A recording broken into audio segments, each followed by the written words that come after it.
ওকে, আমরা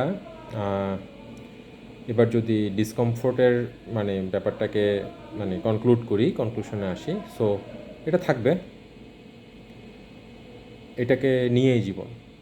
হ্যাঁ, কতটুকু তুমি এই এই ডিসকমফোর্ট বা এই গ্যাপটা তুমি কতটুকু ম্যানেজ করতেছো, কতটুকু অ্যাকসেপ্ট করতেছো, এগুলোর উপরে তোমার এই মুনশিয়ানার উপরে মানে বেশ কিছু জিনিস ডিপেন্ড করে আর কি। ঠিক আছে? আচ্ছা, একটা জিনিস, আরেকটা জিনিস আছে যেটা আমি আসলে এটাকে আমি কোথায় রাখবো আমি ঠিক বুঝতে পারছি না। আমার কাছে একবার মনে হচ্ছে এটা ইলজিক্যাল বাট ইফেক্টিভ, এই ট্যাগে আমি ফেলতে পারি।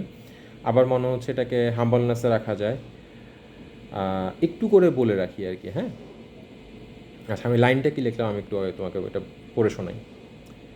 এটা হচ্ছে, আমি লিখলাম, physical beauty is an illusion. আচ্ছা, most beautiful part of your body turn into ugliest by getting older. স্বাভাবিক ব্যাপার। খুব সুন্দর চেহারাও একসময় বয়সের ভারে, বয়সের ছাপ পড়ে নষ্ট হয়। জীবন ছাপ ফেলে যায় বাবা। হ্যাঁ, আমরা শরীরে আমরা স্মৃতি বইতে থাকি, চেহারায় স্মৃতি বইতে থাকি।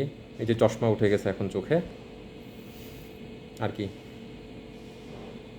আচ্ছা, তো physical beauty is an illusion, এই কথাটা মাথায় কেমনে আসলো? অনেকগুলো টপিকে আসছে এই জিনিসটা। Physical beauty is an illusion, most beautiful part of your body turn into ugliest by getting older.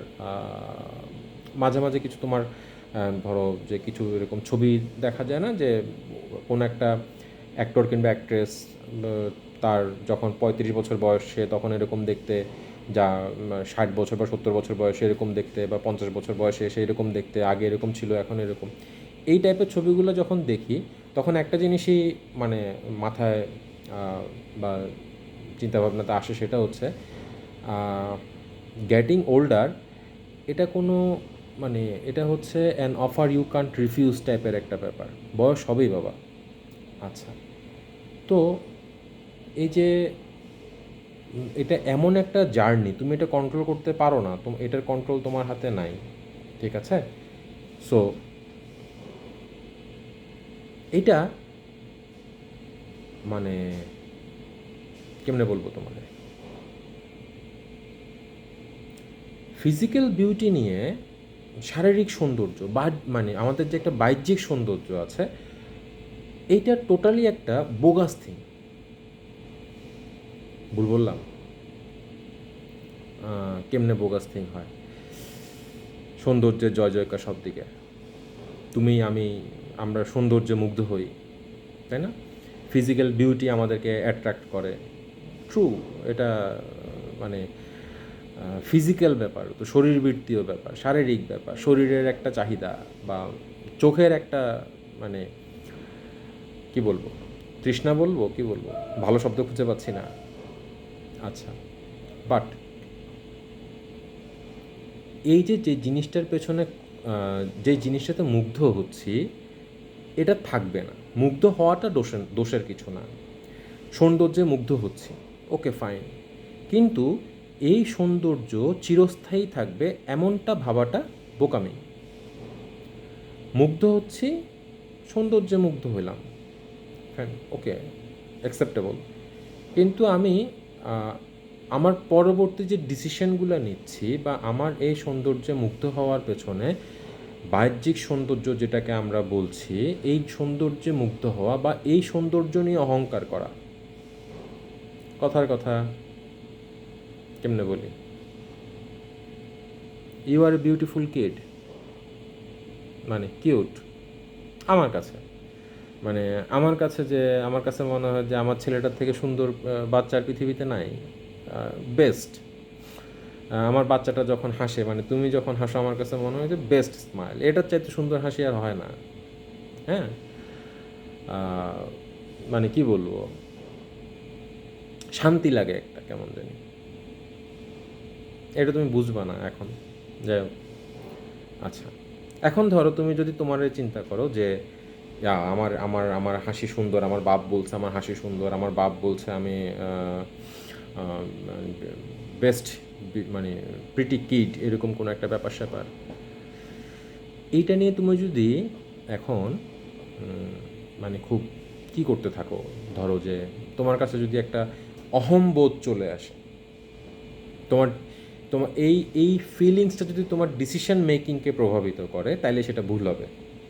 কারণ এটা তো থাকবে না বাবা, মানে এটা ক্রমশ ডিক্লাইনিং একটা ব্যাপার, ক্রমহ্রাসমান একটা ব্যাপার, এটা কমতে থাকবে বয়সের সাথে সাথে, তাই না?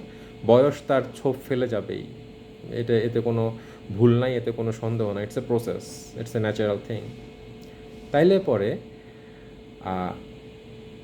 মানে এই মেসেজটা মাথায় রাখাটা জরুরি যে ফিজিক্যাল বিউটি একটা ইলিউশনের মতো ব্যাপার, এটা থাকবে না, এটা এটা থাকবে না, এই মেসেজটুকু এখানে থাকাটা জরুরি।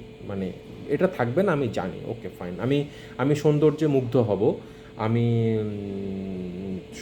মানে সৌন্দর্য আমাকে মুগ্ধ করবে, দোষের কিছু না, কিন্তু ওই সৌন্দর্যটা থেকে যাবে, এভার লাস্টিং।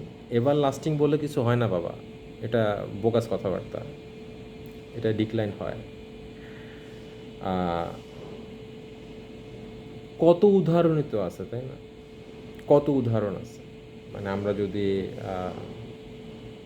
একটু আশেপাশে নজর দেই, চোখের সামনে কত উদাহরণ আছে। হ্যাঁ, তো এটা একটা ডিক্লাইনিং প্রসেস, এটা তো মুগ্ধ হওয়ার কিছু নাই। সেটা অন্য কারোর জন্য যেমন ট্রু, আমি কারো সৌন্দর্যে মুগ্ধ হচ্ছি, মুগ্ধ হইতেই পারি, বাট তার সৌন্দর্যটা ওই রকমই থেকে যাবে, এরকম ভেবে যদি আমি আমার পরবর্তী কোর্স অফ অ্যাকশন ঠিক করি, তাহলে আই এম দ্য বিগেস্ট, কী বলবো, মানে স্টুপিড। এরকম স্টুপিড আর দুনিয়াতে হয় না, নাম্বার ওয়ান। এটা যদি নিজের বেলাতে চিন্তা করি, যে কথার কথা ধরো আমি খুব মানে প্রিটি ওয়ান কেউ বা কিছু একটা, আমার এটা সুন্দর, আমার সেটা সুন্দর, আমার চুল সুন্দর, আমার চোখ সুন্দর, নাক সুন্দর, হোয়াট এভার ইট ইজ, আমি ধরে নিলাম কিছু একটা, এটা এরকম থাকবে না। এই জিনিসটা এখানের মধ্যে সেট করে নেওয়া লাগবে, মানে মাথায় এটা গেঁথে রাখো যে ফিজিক্যাল বিউটি এটা ইলিউশন, এটা থাকবে না। মুগ্ধ হও, কিন্তু পরবর্তী কোর্স অফ অ্যাকশন যেন এই মুগ্ধতার উপর বেস করে না হয়। ব্যাপারটা বুঝতে পারতেছি? আচ্ছা, আমরা ফিজিক্যাল বিউটি নিয়ে হাম্বেলনেস বলে আমরা একটা চ্যাপ্টার করব, ওইখানে হয়তো কথা বলবো আমরা বাকিটা ফিজিক্যাল বিউটি বা এই ধরনের বাহ্যিক সৌন্দর্যটা নিয়ে। বাট এটা যে একটা ইলিউশন, এটা মাথায় সেট করে নিতে পারো। এটা ওই যে বললাম ইলজিক্যাল বাট ইফেক্টিভ, শোনাতে মানে এটার ইলজিক্যাল মনে হচ্ছে কিনা আমি জানি না, আমার কাছে তো মানে ভেরি মাচ লজিক্যাল মনে হচ্ছে, তোমার কাছে ইলজিক্যাল লাগবে কিনা আমি জানি না, তুমি যখন বড় হবা তখন তোমার কাছে ইলজিক্যাল মনে হবে কিনা আমি জানি না, বাট এটা যে ইফেক্টিভ এটাতে কোনো সন্দেহ নাই। ঠিক আছে, আমাদের মে সাউন্ড ইলজিক্যাল বাট ইফেক্টিভের যে সেগমেন্ট ছিল, আজকে আমরা ক্লোজ করলাম এটা। ওকে, এরপরে হচ্ছে প্রবলেম সলভিং স্কিল আমরা মোটামুটি শেষ করছিলাম, আবার দুইটা নতুন আইডিয়া আসছে মাথায়, ওইগুলো আমরা শেয়ার করব তোমার সাথে, তোমার জানাবো জিনিসটা। ও সময় নিয়ে আর একটা লাইন আসছে মাথায়, সেটাও লিখে রাখছি, একটা লাইন, ওটা তোমার বলে দেবো পরে। আচ্ছা, আমার ইলজিক্যাল বাট ইফেক্টিভের পার্ট শেষ, এই পার্টে আমরা আর কোনো কিছু ডিসকাস করব না, মোটামুটি আমরা এই চ্যাপ্টারটা র্যাপ আপ করতে পারি। আর আর আর অল্প কয়েকটা জিনিস বাকি আছে, হাম্বলনেস নিয়ে আমরা একটা বা দুইটা সেশন করব, দুইটা সেশন লাগবে, খুব ইম্পর্ট্যান্ট একটা জিনিস। আর আর আর কি বলো, এতটুকুই। আমরা নেক্সট টপিক ধরবো হচ্ছে হাম্বলনেস নিয়ে। ঠিক আছে, বাই।